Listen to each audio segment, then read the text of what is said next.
दोस्तों, आज पेश है राज कॉमिक्स की 3 महारथी। ये कवर चित्र इसका।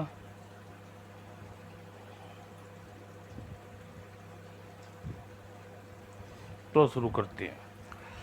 सूर्यवत नगर का राजा ऋतुराज बहुत ही दयालु न्यायप्रिय थे। उसके राज्य में प्रजा सभी सुख सुविधाएं प्राप्त थी, लेकिन कोई संतान न होने के कारण ऋतुराज, उसकी पत्नी सूर्यवंश दुखी रहते थे। प्रतिदिन राजा और रानी गंगा स्नान के लिए जाते थे।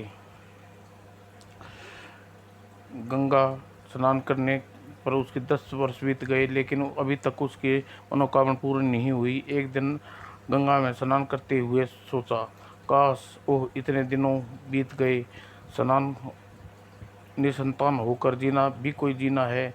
इससे अच्छा तो मैं गंगा में डूबकर अपने प्राण त्याग दूं। और निश्चित और निश्चित कर वह राजा गंगा के गहरे पानी जल में बढ़ते रहे।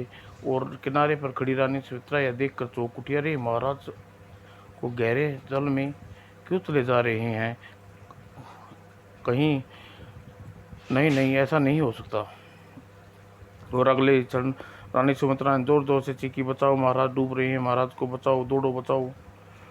और कई लोगों ने राजा को बचाने के लिए कूद पड़े, लेकिन राजा की ओर बढ़े, लेकिन लोगों का अधिक दूर नहीं जा सके। बस इससे आगे नहीं जा सकते, आगे जमाने में खतरा है। और इसी बीच गंगा में बने एक ऊंचे टीले पर तपस्या कर रहे महर्षि पूर्ण वर्षों ने किसी को गंगा में डूबते देखा। वो कोई गंगा में डूब रहा है, मुझे उसे तुरंत ही सिर्फ उसकी सहायता करनी चाहिए। यह सोचते ही महर्षि दौड़े गए, गंगा में छलांग लगा दी और तेजी से तैरते हुए राजा की तरफ बढ़े। और पलक झपकते ही महर्षि ने राजा को पास पहुंचे और कुछ ही देर पश्चात अपनी महर्षि अपनी दिव्य शक्ति से राजा को उठाकर किनारे पर लिया। स्वामी स्वामी, यह क्या किया आपने? कुछ देर बाद राजा को होश आया। ओ ऋषि, और आपने मुझे क्यों बचाया? मैं निसंतान रहकर जीना नहीं चाहता, मुझे मरने क्यों नहीं दिया? आप निसंतान तो आपके भाग्य से मिलती है राजन, और भाग्य पिछले जन्मों के कर्मों से बनता है। अन परंतु तुम्हारे भाग्य में संतान है राजन, एक नहीं 3 पुत्र हैं। लेकिन लेकिन 20 वर्षों तक तुम्हारे भाग्य में उनका सुख नहीं है। कुछ भी नहीं हो सकता महाराज, 20 वर्षों तक उनके सुख से विरसित रह लूँगा, लेकिन किसी तरह संतान होनी चाहिए। और महर्षि ने गंगा से अपने कमंडल में जल भरा और किसी मंत्र का स्मरण करके राजा को देते हुए कहा, यह लो राजन, इसे पूजा पाठ करने के बाद जल रानी को 3 घूंट पिला देना, और तुम्हारे घर में 3 पुत्र जन्म होंगे। और दोनों खुशी खुशी महल लौट गए। और महल पहुंचकर राजा ने पूजा के बाद रानी को 3 घूंट जल पिया और निश्चित समय पर रानी सुमित्रा को 3 पुत्रों को जन्म दिया। सुमित्रा, आज हम बहुत खुश हैं। और समय फिर पंख लगाकर उड़ चला। तीनों राजकुमार बड़े हुए तो एक दिन सुमित्रा, हम कल गंगा दशहरा के अवसर पर हम तीनों राजकुमारों को गंगा के लिए ले जाएंगे। हाँ महाराज, गंगा के आशीर्वाद से हम 3 पुत्र प्राप्त हुए हैं। और अगले दिन 3 पुत्रों को राजा रानी गंगा स्नान के लिए चल दिए। और कुछ ही देर बाद वे सब गंगा नदी के किनारे पहुँचे। महाराज, यहाँ तो बहुत भीड़ है, हम इन लोगों को हटाकर स्नान करना उचित नहीं है। हम नाव लेकर दूर पार चले जाते हैं। ठीक है, यही ठीक रहेगा, हम अभी नाव का प्रबंध करता हूँ। और तुरंत ही नाव का प्रबंध हो गया और राजा रानी तीनों नाव में बैठकर दूसरे किनारे की ओर चल दिए। और तभी लेकिन बीच में पहुँचे कि गंगा की और तेज़ जोरों से आंधी चलने लगी। मल्लाह, आंधी से के तेज़ लहरों के नाव डगमगा रही है, जल्दी ही हमें वापस किनारे पर ले चलो। महाराज, आप संभल कर बैठे रहें, मैं नाव को किनारे की ओर ले चलता हूँ। कुछ ही क्षणों बाद तेज आंधी वेग बहुत अधिक हो गया और मल्लाह ने नाव को मोड़ना चाहा कि तभी साएं साएं बचाओ और गंगा की तूफानी लहरों ने नाव को बुरी तरह तपेड़े खाने लगी और तभी भयंकर तूफान की लहरें नाव को बहुत ऊंचा उछाल कर पलट दिया। ओ रानी, ओह राजकुमार, ओह बचाओ माँ, कोई है, कोई राजकुमार को बचाओ, पिताजी। तीनों राजकुमार बड़ी तेजी के साथ बह निकले। किनारे पर खड़े कुछ अंगरक्षकों ने पानी में कूदकर बड़ी तेजी से आगे बढ़ रही तूफान लहरों को आगे नहीं बढ़ने दिया। ओह, भयानक तूफान है। और रानी जी, लेकिन राजा और रानी की तो किसी तरह बचा कर किनारे पर ले आए, लेकिन उनके बच्चों का कुछ पता न चला। साएं साएं साएं साएं। और महाराज, मेरे बच्चों को बचा लीजिए, नहीं तो मैं उनके बिना जीवित नहीं रहूंगी। धैर्य रखो सुमित्रा, सैनिकों ने नदी में ढूंढ रहे हैं, बच्चे अवश्य मिल जाएंगे। आखिर निराश होकर राजा रानी वापस लौटे। उधर सूर्या मन में नगर में बहुत ही दूर गंगा नदी के किनारे पर घने वृक्षों में महारंदी महर्षि अगस्त शिव की आराधना कर रहे थे। ओम नमः शिवाय, ओम नमः शिवाय, ओम नमः शिवाय। और महर्षि आराधना से करते हुए कई वर्ष हो गए थे। एक दिन उनकी तपस्या से प्रसन्न होकर शिव ने साक्षात दर्शन दिए। महर्षि, हम तुम्हारी आराधना से शक्ति आराधना शक्ति से आकर्षित होकर यहाँ बोलो, तुम्हें महर्षि, तुम्हें क्या चाहिए? महाराज भगवान, मैं तो अपना जीवन आपकी आराधना में लगाना चाहता हूँ, लेकिन राक्षस सांबासुर मुझे आराधना नहीं करने देता। तुम्हारी मनोकामना पूर्ण होगी, मैं तुम्हें ऐसे दिव्य शक्ति प्रदान करूँगा जिससे तुम सभी राक्षसों का संहार कर सकते सकोगे। उस शक्ति के तुम्हारे हाथ में रहते कोई भी तुम्हें पराजित नहीं कर सकेगा। लेकिन लेकिन क्या भगवान? लेकिन वह दिव्य शक्ति एक महायज्ञ के बाद प्राप्त होगी। उस यज्ञ को ऐसी राजकुमारी पूर्ण आहुति देगी जिसका जन्म स्वाति नक्षत्रों में होगा। लेकिन तुम तुम स्वयं उस राजकुमारी को नहीं लाओगे, कोई दूसरा लेकर आएगा। परंतु ऐसी राजकुमारी गाँव में लगी, अवश्य अवश्य है। अभी अभी नहीं, कुछ समय बाद वह राजकुमारी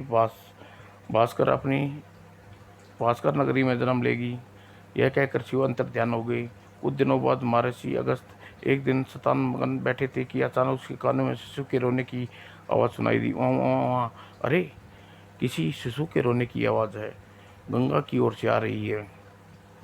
महर्षि सवर की दिशा में कुछ दूर आगे बढ़े। अरे, नन्हा शिशु!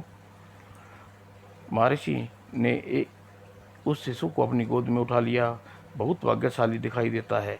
भगवान शिव ने दिव्य शक्ति प्राप्त करने में यह मेरी बहुत सहायता करेगा। उधर महाकाल वन में जादूगर कालेश्वरी सबसे शक्तिशाली जादूगर बनने के लिए अपने इष्ट देवता को वर्षों से निरंतर पूजा कर रहा था। जय महाकाल, जय महाकाल। आखिर उस दिन उसके इष्ट देवता प्रसन्न होकर उससे पूछा, कहो कालेश्वरी नेस्मी, हम तुम्हारी पूजा से बहुत प्रसन्न हैं, बोलो तुम्हें क्या चाहिए? हे जादूगर, हे देवता, मुझे ऐसी जादुई शक्ति दो जिससे मैं दुनिया में सबसे बड़ा जादूगर बन सकूं। कोई मुझे नहीं मार सके। काल ने भी, मैं तुम्हें सबसे शक्तिशाली जादूगर बनने के लिए महाकाल शक्ति दूंगा, लेकिन उसके लिए तुम्हें स्वाति नक्षत्र में जन्म लेने वाली किसी राजकुमारी की बलि देनी होगी और तुम उस राजकुमारी को स्वयं उठाकर नहीं लाओगे। यदि तुमने ऐसा किया तो तुम्हारा जादुई शक्ति नष्ट हो जाएंगी। मैं उस राजकुमारी की बलि अवश्य चढ़ाऊंगा, लेकिन मुझे वह राजकुमारी कहाँ मिलेगी? वह राजकुमारी कुछ दिन बाद भास्कर नगर के राजा के महल में जन्म लेगी। इधर राज जादूगर काल ने भी अपने इष्ट देवता की बातें सुनकर खुश हो उठा और राक्षसों का राजा श्यामासुर अदृश्य शक्ति प्राप्त करने के लिए वह काली देवी की पूजा कर रहा था। जय काली देवी, जय महाकाली, जय महाकाली। और आखिर एक दिन काली देवी ने साक्षात प्रकट होकर कहा, सांबरासुर, मैं तुम्हारी पूजा से बहुत प्रसन्न हूँ। बोलो तुम्हें राक्षसराज, तुम्हें क्या चाहते हो? देवी, मुझे कोई ऐसी असंवेद शक्ति प्रदान कीजिए जिससे मैं सबको मार सकूं, लेकिन मुझे कोई न मार सके। सांबरासुर, तुम्हें यह असंवेद शक्ति अवश्य दूंगी, लेकिन तुम्हें स्वाति नक्षत्र में जन्म लेने वाली एक राजकुमारी की बलि देने के बाद मैं ऐसी राजकुमारी की बलि अवश्य चढ़ाऊंगा, लेकिन मुझे वह राजकुमारी कहाँ मिलेगी? अभी नहीं मिलेगी। कुछ दिनों बाद भास्कर नगर के राजा के महल में जन्म लेगी, लेकिन उसके स्वयं उठाकर नहीं लाओगे। यदि तुमने ऐसा किया तो जलकर भस्म हो जाओगे। ठीक है, मैं किसी दूसरे से उसका अपहरण करवा लूँगा। एक दिन स्वयंवर के जंगलों में जंगल में शिकार के लिए निकला। बहुत देर तक वह कोई जंगली जानवर दिखाई नहीं दिया। तभी उसकी नज़र आकाश में उड़ रही एक चील पर पड़ी। उसे देखते ही चौंका, अरे ये चील किसी बच्चे को उठाकर ले जा रही है।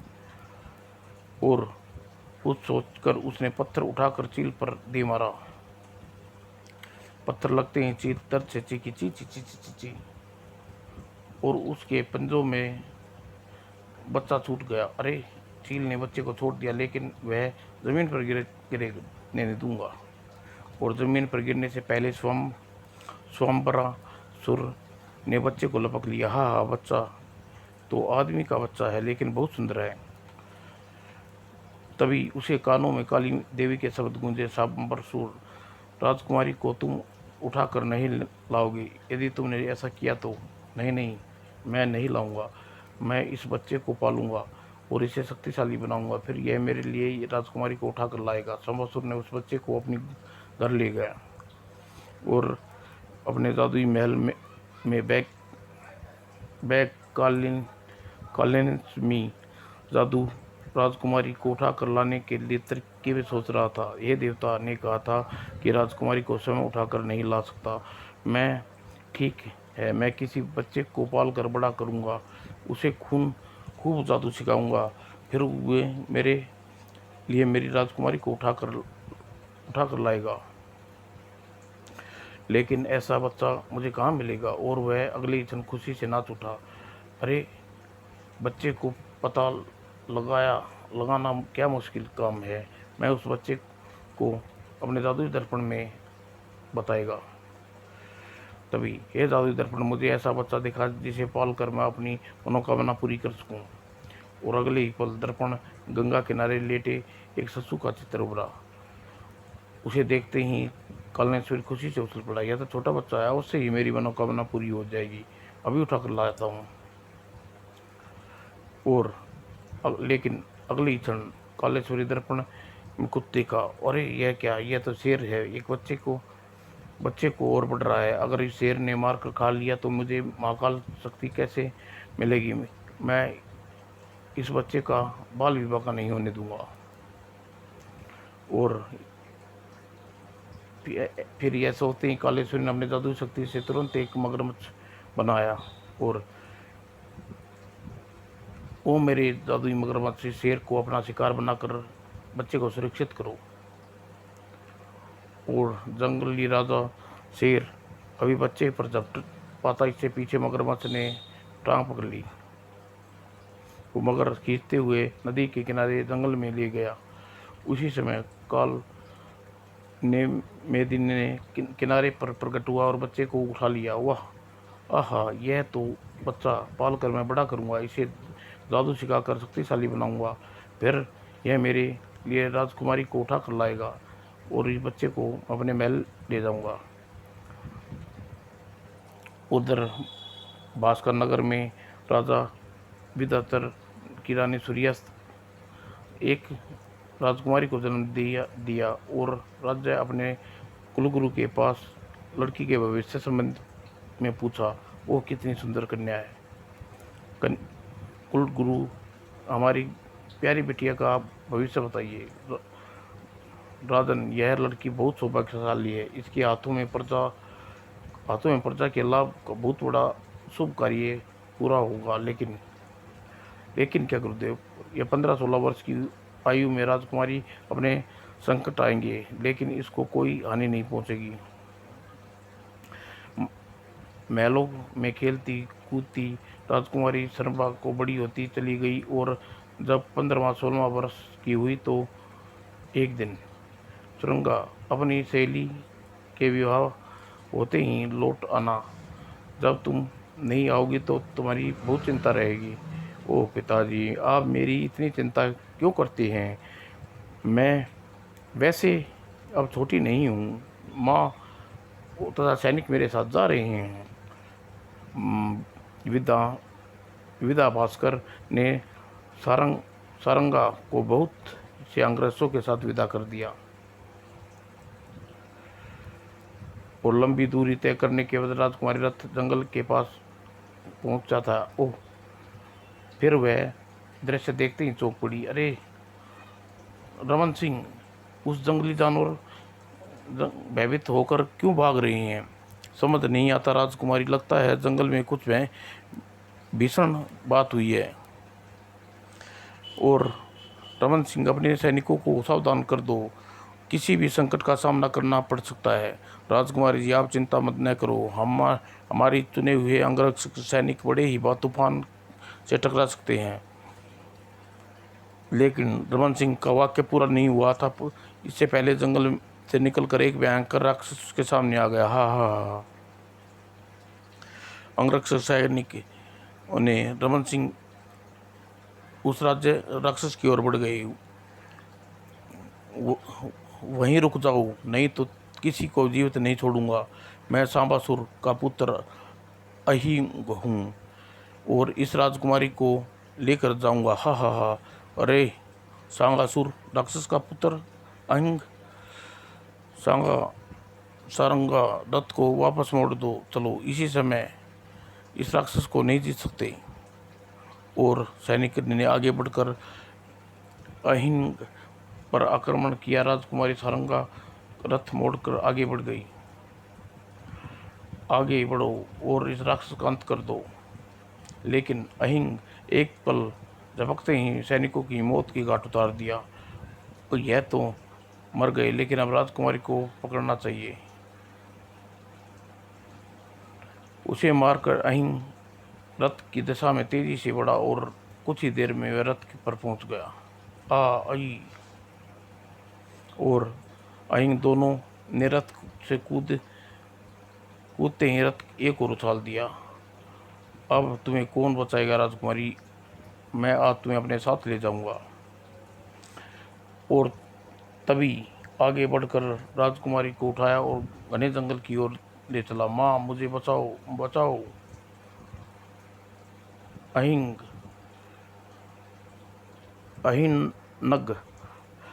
राजकुमारी को लेकर घने जंगलों में अधिक दूर नहीं गया था कि तभी एक युग सन्यासी घोड़े पर सवार होकर वहां दिखाई दिया। बचाओ युग, बचाओ। और उसने आते ही पूछा, क्या बात है? आप इस किसे बचाने के लिए कह रही हैं? यहाँ तो कोई दिखाई नहीं दे रहा और राक्षस मेरी बेटी को उठा कर ले गया है। हमारे सभी सैनिकों को मार डाला है। मेरी बेटी को बचा लो। सभी सैनिकों को मार डाला है और आप महारानी और राक्षस राजकुमारी को उठा कर ले गया है? हाँ बेटे, वह राक्षस राजकुमारी सारंगा को उठा कर ले गया है। ओह ओह, आप चिंता न करें, उस राक्षस को राजकुमारी से अवश्य छीन कर लाऊंगा। आप यहीं पर मेरी प्रतीक्षा करना। और फिर युग सन्यासी पराजिता जात घोड़े पर सवार होकर तीव्र गति से रानी की बताई दिशा में बढ़ चला। और कुछ ही देर में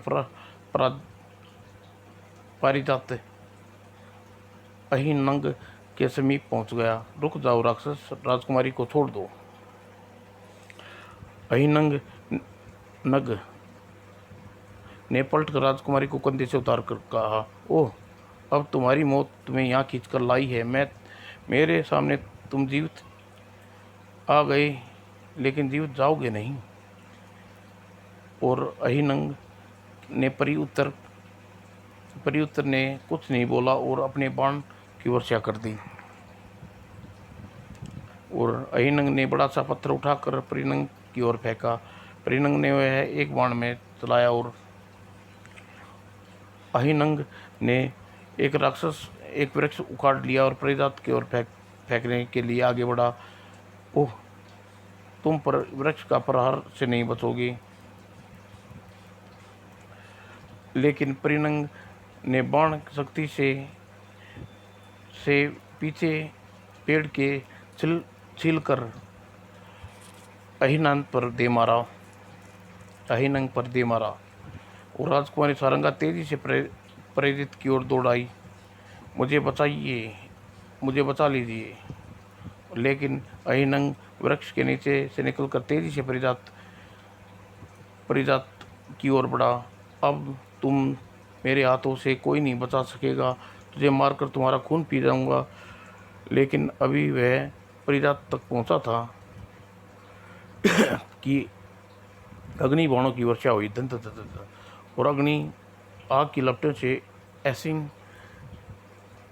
असिनंग अपने को नहीं बचा सका और वहां से भाग गया। चलो राजकुमारी, तुम्हें तुम्हारी रानी माँ के पास पहुंचा देता हूँ। वह जंगल में तुम्हारी प्रतीक्षा कर रही है।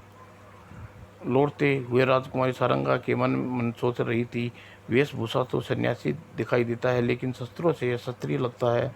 क्या पता इस उपकार करने वाले का परिचय जान सकती हूँ। राजकुमारी जी, मैं महर्षि अगस्त्य का पुत्र परिजात हूँ।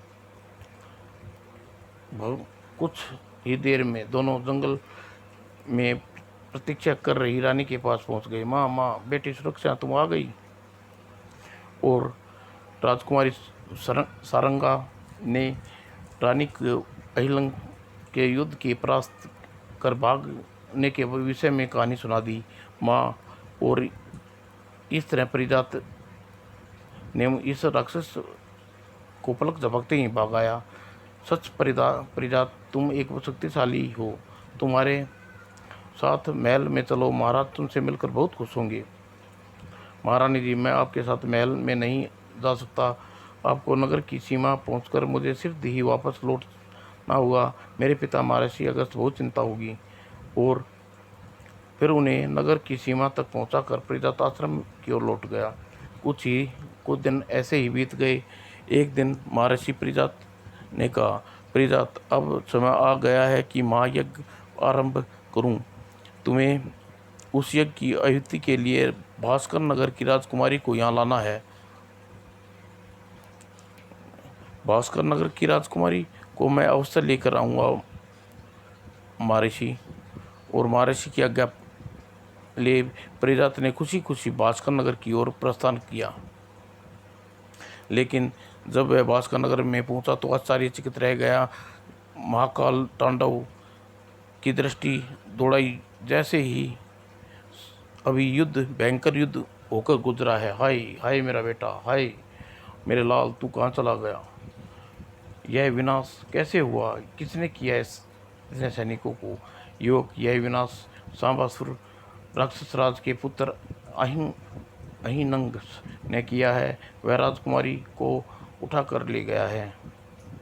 यह सुनते ही वह चौंका। नहीं, ऐसा नहीं हो सकता। वह अहिनंग राक्षस, उसे समृत नष्ट कर दूंगा।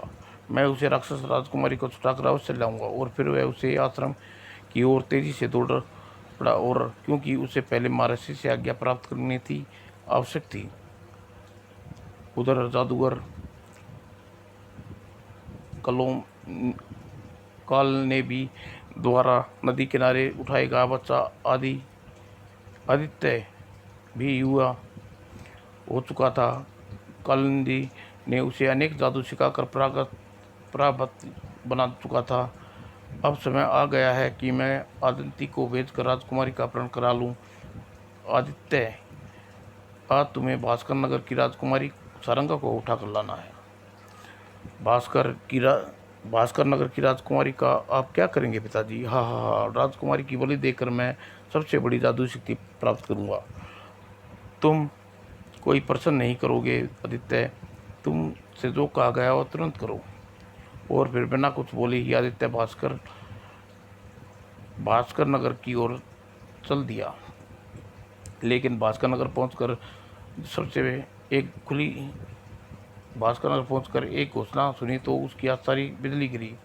सुनो सुनो सुनो, जो भी अहिनंग राक्षस से राजकुमारी सारंगा को छुटका कर लाएगा, महाराज विद्यासंग अपना आधा राज्य पुरस्कार में दे देंगे।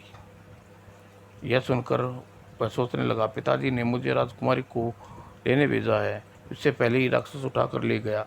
अब उससे ही राजकुमारी में कोई अदृश्य कोई कुछ अद्भुत दृश्य छिपा है। आदित्य राजा विधानसर के दरबार में पहुंचा और उसे राजकुमारी को लौटाने की बात कही।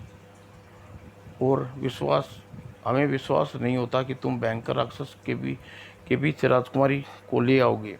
क्योंकि तुमने पहले भी कितने राजकुमार भारी सेना के साथ जाकर मृत्यु के शिकार बन चुके हैं।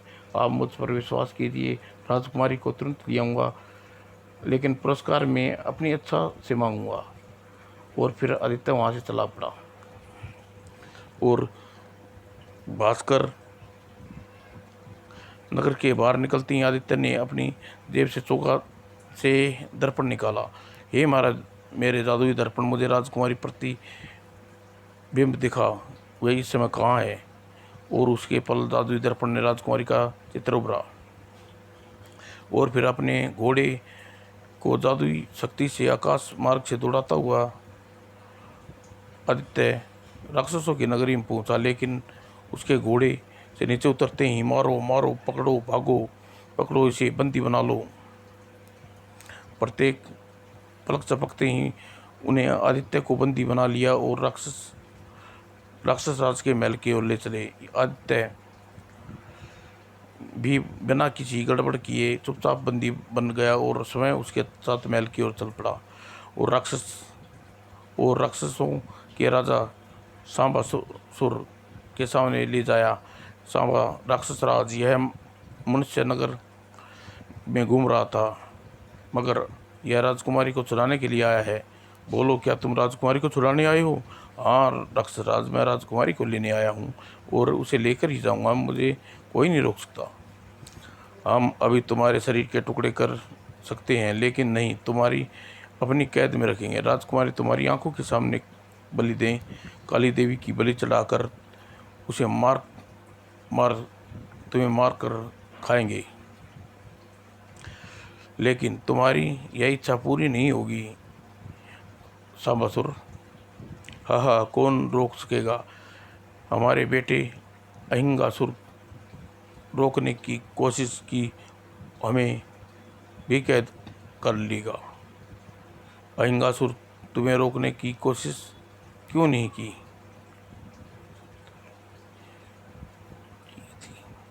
हाँ, उसने राजकुमारी से प्रेम हो गया था। बहुत खूबसूरत है ना राजकुमारी। उसने हमें राजकुमारी को बलि देने से मना कर दिया, हमने उसे कैद कर लिया। तुम भी कैद में रहोगे। ले जाओ, उसे काल कोठरी में डाल दो। लेकिन कुछ ही देर बाद सोच रहा था, अब मुझे देर नहीं करनी चाहिए। मुझे इन राक्षसों से मुक्त होकर राजकुमारी के पास पहुंचना, उसे मुक्त करा लेना चाहिए। और कुछ ही पल एकांत जगह पहुंचकर आदित्य ने अपना जादू चला दिया। ओ दुष्ट, मुझे मार डाला। ओह आह! वो दोनों राक्षस खड़े हुए। अब अभी वह धोखेबाज, तू तो बड़ा हलाकू, इसे पकड़ो, भागने ना पाए। अरे पकड़ो इसे, भागने ना से जान से मार डाले दो।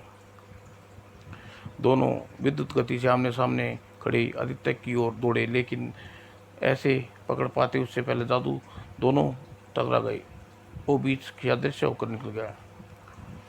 और महल की उधर ढूंढता हुआ आखिरकार वह महल में पहुंच गया जहाँ राजकुमारी कहती हूँ तो यहाँ पर कैद रखा है राजकुमारी को, पहले इन दोनों का प्रबंध करता हूँ।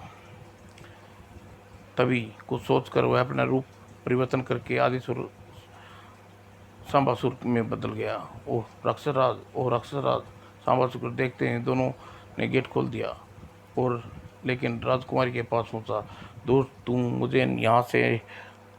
तू यहाँ आ गया, मैं घृणा करती हूँ तुझसे, तेरी मनोकामना कभी पूर्ण नहीं होगी, तेरा मुंह नोच लूंगी। राजकुमारी राजकुमारी उसके मुंह को नोचने के लिए तत्पर उस राजकुमारी का हाथ पकड़ लिया। ओह छोड़ दे मेरा हाथ राजकुमारी, मैं सांबासुर नहीं हूँ, तुम्हारी तरह एक इंसान हूँ और तुम्हें छुड़ा कर ले जाने आया हूँ। तुम्हारी आवाज़ तो दूसरी है लेकिन शक्ल तो शरीर सांबासुर की तरह है। तुम कौन हो? मैं काल ने भी जादूगर का पुत्र आदित्य हूँ, तुम्हारे राक्षस की कैद से निकाल कर ले जाऊंगा। लेकिन मैं तुम पर विश्वास क्यों करूं? तुम तो सचमुच जादूगर हो, तो मुझे राक्षस की कैद छुड़ा कर ले जाने के लिए आए हो।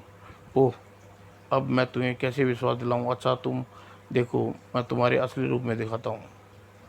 और लेकिन आदित्य ने अपना सब रूप परिवर्तन किया। अरे ये तो अपना राक्षस राज नहीं है, हाँ यह तो कोई और है, मनुष्य है, जल्दी ये दरवाज़ा बंद कर दो। और राजकुमारी आदित्य दरवाज़ा बंद होने की आवाज़ सुनी। अरे राक्षस ने दरवाज़ा बंद कर दिया, अब तुम बाहर कैसे निकलोगे? उसकी चिंता मत करो, दोनों को इलाज है मेरे पास। और तभी कोई जादू मंत्र बोलकर एक छल्ला बाहर की ओर फेंका और अगले ही पल आग की लपटें रची राक्षसियों को जलने लगी। ओह ओह आग जल गई, आह बचाओ, यह आग का गोला तुम दोनों को जलाकर भस्म कर देगा, इसलिए मैं चाहता हूँ कि दरवाज़ा खोल दो। हम दरवाज़ा का ताला खोल दे देंगी अगर इससे पहले आग का गोला बचाओ।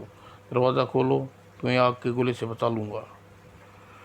और राक्षस ने दरवाज़ा खोला, आदित्य ने और राजकुमारी बाहर निकल आई। अब तुम दोनों इसमें बंद हो जाओ, नहीं तो आग का गोला तुम्हें जलाकर भस्म कर देगा, राख बना देगा। आदित्य दोनों को कक्ष में बंद कर दिया।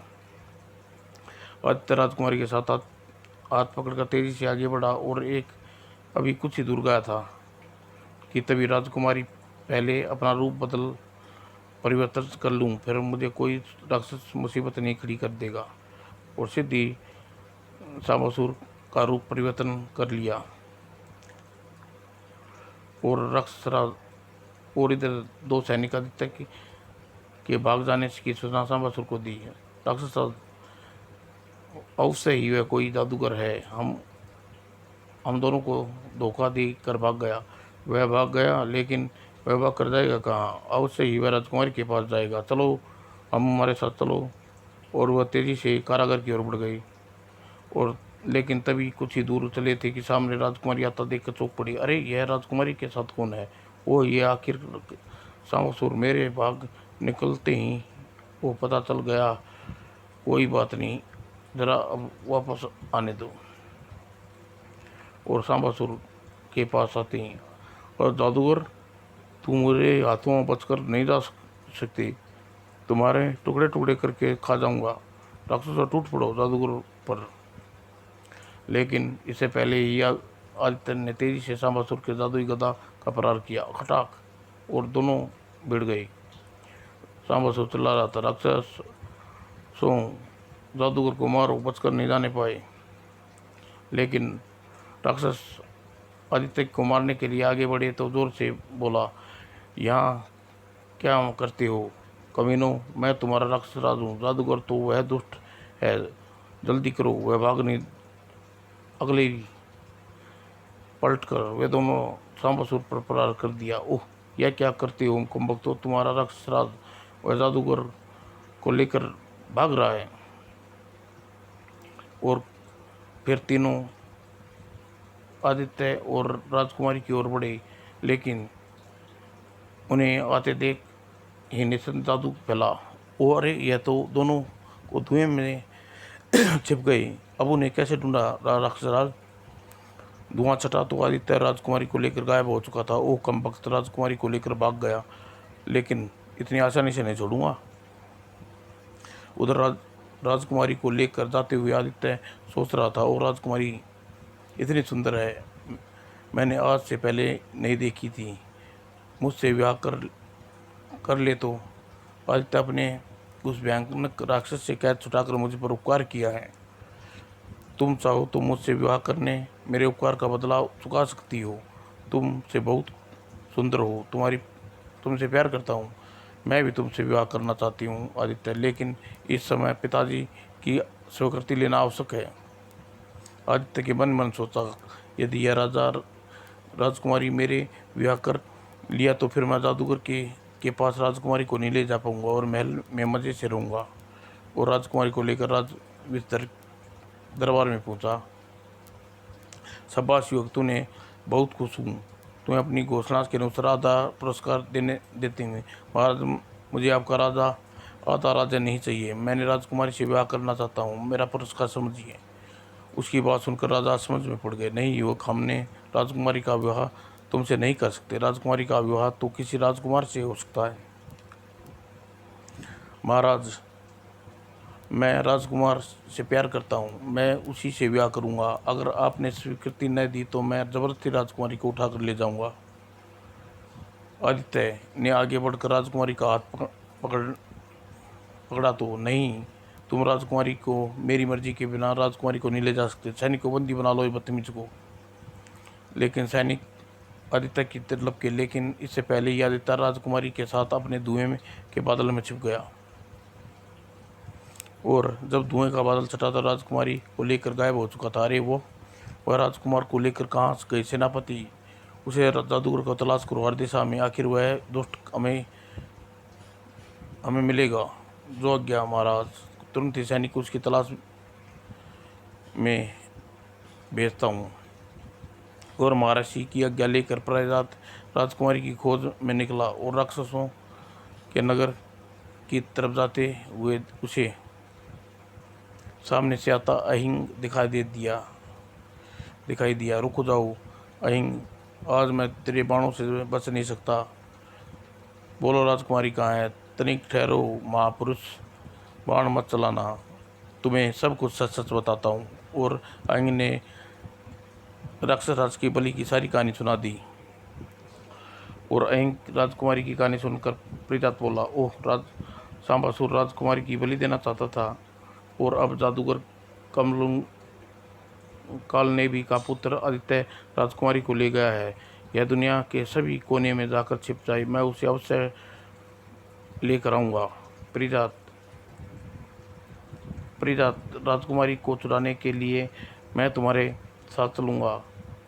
किसी ने कहा 1 से 2 भले, और प्रीतात ने उसके साथ चलने की स्वीकृति दे दी। दोनों वहाँ से चल पड़े। और उधर जब आदित्य राजकुमारी को लेकर कालनेवी के पास पहुंचा। शाबाश आदित्य, तुमने राजकुमारी को लाकर मेरी वर्षों की इच्छा पूरी कर दी है। इस राजकुमारी को अब खंभे से बांध दो। मैं इसे अपने इस देवता पर बलि चढ़ाकर दुनिया का सबसे महान शक्तिशाली जादूगर बनूंगा। क्या आप इस राजकुमारी की बलि चढ़ाएंगे? मैं इसकी बलि नहीं चढ़ने दूंगा, मैं इससे विवाह करूंगा। क्या तुम पागल हो गए हो आदि? क्या तुम्हें जंगल से इसलिए उठा कर लाया था? तुम पालकर इतना बड़ा किया, तुम्हें मुझे राजकुमारी की बलि देने से रोक दो? ओह, तो तुम्हें मुझे धोखे से मुझे पर राजकुमारी को मंगवाया था। अच्छा हुआ कि मुझे आज यह पता चल गया, तुम मेरे पिता नहीं हो। और अब यह कान खोल कर सुन लो, राजकुमारी के विवाह करूँगा। मुझे राजकुमारी से स्पर्श तक नहीं करने दूंगा। आदित्य, तुम भी यह मत बोलो कि सारा जादू मैंने ही सिखाया है। मैं तुम्हें जादू नष्ट कर सकता हूँ। चलो जल्दी ही राजकुमारी को खंभे से बांध दो, नहीं तो तुम बंदी बनाकर तुम्हारी आंखों के सामने अपने देवता के बलि चढ़ाऊंगा। नहीं नहीं, ऐसा कभी नहीं हो सकता, मैं कहता हूँ। रुक जाओ। और जब काल ने भी नहीं रुका तो आदित्य ने कुछ बोला, और उसकी एक तलवार उछालकर हजारों तलवारों काल नबी की तरफ बढ़ी। ओह! आदित्य राजकुमारी का हाथ पकड़ा और बाहर की ओर भागा, लेकिन पलक झपकते ही काल नबी जादू की से तलवारें की दिशा बदल दी। खच खच खच खच खच। और काल नबी तेजी से उस कक्ष से बाहर निकल आया। उसे आदित्य राजकुमारी को एक घोड़े पर सवार भागते देखा। हे जादूगर जाल, इन दोनों को बांध कर मेरे सामने पेश कर। और आकाश में उड़ता हुआ जाल उन दोनों पर गिरा और रहा। मैं ओह, जादूगर ने मुझे जाल में फेंक पकड़ लिया। और आदित्य ने उस जाल को मुक्त होने के लिए कोई जादू चलाए इससे पहले ही मैं जाल जाल के निकट जाल खींच कर काल नबी को पास काल नबी के पास ले आता हूँ। आह! जादूगर राजकुमारी को बचाएगा आदित्य। हाँ हाँ, अब इसकी बलि चलेगी और सबसे शक्तिशाली जादूगर बन जाऊंगा। और फिर काल नबी ने आदित्य को एक जंजीरों में लटका दिया। बलि देने देवता की पूजा की। और उधर जंगल में राजकुमारी को ढूंढते ढूंढते परिजात और दोनों थक गए। बस अरे नंग, अब और नहीं चला जाता। मैं राजकुमारी कहाँ है, कहाँ कहाँ ढूंढूं, कुछ पता नहीं चल रहा। काल नदी उस समय कहाँ गया है, पता नहीं वह जादूगर कहाँ छिपा है। दोनों एक पेड़ के नीचे बैठ गए। उन्हें बैठे देख कुछ ही देर हुई थी कि परिजात चौंक कर खड़ा हुआ। क्या हुआ परिजात, तुम एकाएक खड़े क्यों हो गए? मैं महर्षि के पास ही लौट चलते हैं। अहिनंग को तुरंत महर्षि के पास चलना चाहिए और उसे जादूगर का पता अवश्य देंगे। और दोनों आश्रम की ओर चल दिए। और लेकिन अभी वह दोनों कुछ ही आगे बढ़े थे, उन्हें महर्षि अगस्त आते हुए दिखाई दिए। महर्षि, मैं आपके पास ही लौट रहा था। राजकुमारी को एक जादूगर उठा के ले गया और कुछ पता नहीं चल रहा। मैंने अपने दिव्य ज्ञान से यह ज्ञात किया है कि परिजात, और इसलिए मैं तुम्हारी सहायता के लिए आया हूँ।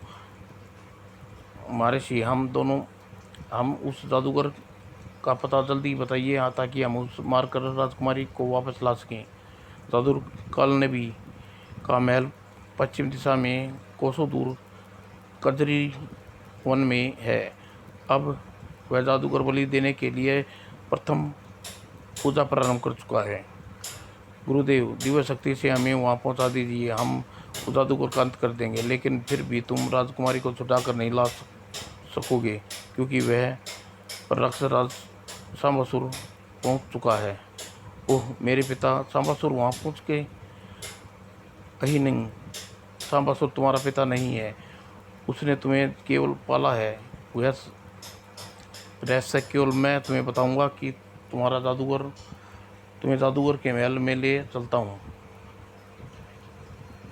और फिर महर्षि अपने दोनों ओर वृत्त खींचकर कुछ मंत्र पढ़े और महर्षि, हम वायु में उड़ रहे हैं, यह असंभव है। कुछ ही देर बाद तीनों कालदेव के आश्रम में पहुंच गए। ओह, यह विस्फोट की ध्वनि कैसी? मैंने कहा था ना, पुत्र सावंश यहाँ पहुंच चुका है। वह ध्वनि उसी के युद्ध करने की है, उत्पन्न हो रही है। मुझे कुछ देर रुककर उसका युद्ध देखना चाहिए। और जादू काल भी राक्षस भीषण युद्ध चल रहा था। मैं तुझे जलाकर ख़त्म कर दूंगा। मैं तुझे कच्चा चबा जाऊंगा। कल नबी, तू मेरे हाथों नहीं बच पाएगा। यह कहते हुए असुर ने गले में गला फेंक कर मारी। तड़ाक! बड़ी मुश्किल से कालनबी ने अपनी छाती पर उस गदा को अलग किया। तभी कोई मंत्र बोलते हुए उसने कालनबी पर गदा का प्रहार कर दिया। कालनबी जादू की बनी अनेक गदाएं सांबासुर की ओर बढ़ी और उछल कर बचने की कोशिश की, लेकिन और गदाओं से मुक्त सांबासुर के दांतों में खड़ग लिए कालनबी की ओर बढ़ा, लेकिन कालनबी ने अपने जादू का पता चल चुका था। ओह, यह भयंकर धुआं! इस धुएं में कालनबी कैसे ढूंढूं? सांबासुर, अब तू अदृश्य होकर मुझ पर प्रहार करेगा। मैं तुझे मार कर इस राजकुमारी को ले जाऊंगा। हा हा हा। और फिर उन दोनों को एक दूसरे से फरार करते देख पता नहीं ऋषि दोनों के पास पहुंचा। हाँ हाँ हाँ, तो मैं राजकुमारी सारंगा को लेने आया हूँ और उसे लेकर जाऊंगा, लेकिन तुम मेरे जीवित रहते ही राजकुमारी को नहीं ले जा सकते। मैं तुम्हारी राजकुमारी की परछाई तक नहीं छूने दूंगा। अभी सबको मार डालता हूँ। लेकिन उससे पहले ही दोनों ने कुछ कर पाते और महर्षि के आदेश पर परिजात ने बाणों की प्रारंभ कर दिया। ओह, यह तो सांबासुर से लड़ने के हुए धुआं फैलाकर गायब हो जाता हूँ। लेकिन काल में धुएं में फैलते ही महर्षि ने मंत्र के साथ धुएं में आग लगा दी। ओह, मैं जल रहा गया। कालनबी, अब तुम इसे आग में कोई नहीं बच सकेगा। इसी बीच परिजात ने राजकुमारी और आदित्य के बंधन मुक्त कर दिए। तभी सांबासुर ने तेजी से एक और झपटा और भारी पत्थर उठाकर राजकुमारी पर उछाल दिया। राजकुमारी बचो। हा हा हा, अब राजकुमारी को नहीं बचा सकता। अब राजकुमारी किसी को नहीं मिलेगी। तड़ाक। लेकिन महर्षि ने जादुई शक्ति से पत्थर को आकाश में मिट्टी में बदल दिया और फिर परिजात ने सांबासुर को फरार करने का अवसर नहीं दिया और अग्नि बाणों की वर्षा कर दी। आह आह, मैं जल गया। सांबासुर मर गया और महर्षि अगस्त सबके साथ लेकर आश्रम लौटाए। राजकुमारी को पुण्य देकर यज्ञ पूरा करा और महर्षि ने दिव्य शक्ति प्राप्त की। तभी महर्षि, आपका यज्ञ पूरा हुआ। अब राजकुमारी को अपने साथ ले जाकर इसके विवाह करूंगा। नहीं राजकुमार, मैं तुम्हें इसके पिता के पास ले जाऊंगा। वह राजकुमारी से मैं विवाह करूंगा। ओह, मैं क्या करूं? ये तीनों से ही प्यार करती हूँ और तीनों को ही एक एक बार मेरे प्राण बचाए हैं। लेकिन राजकुमारी अभी कुछ कह पाती इससे पहले आदित्य बोला, ठहरो, क्यों न हम फैसला राजकुमारी के ऊपर छोड़ दें, जिससे चाहे विवाह करे। नहीं, मैं राजकुमारी को किसी से विवाह नहीं करने दूंगा। मैं दोनों को मारकर राजकुमारी से उठा ले जाऊंगा। तो फिर ठीक है, हम शक्ति परीक्षण कर लेते हैं। जो जीवित रहेगा वही राजकुमारी का विवाह करेगा।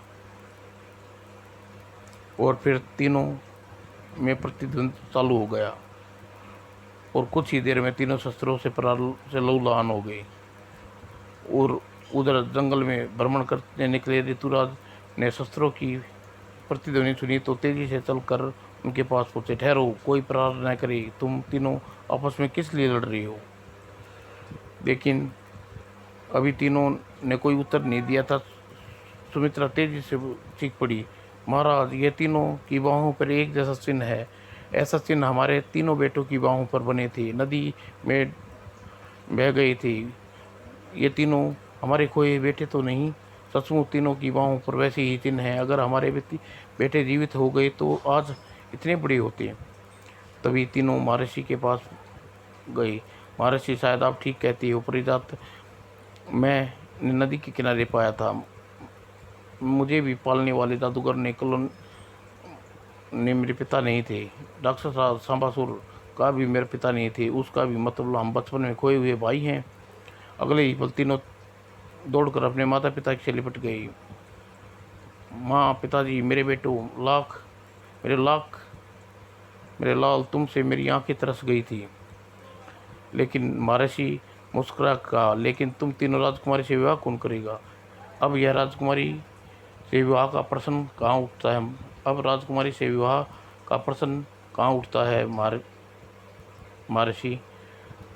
राजकुमारी से तो परिजात का ही विवाह होगा, क्योंकि वही हम तीनों में सबसे बड़ा है। और भाभी जी। और फिर वातावरण में खुशियाँ की लहर दौड़ गई और खुशी से नगर में चल पड़े। और समाप्त दोस्तों।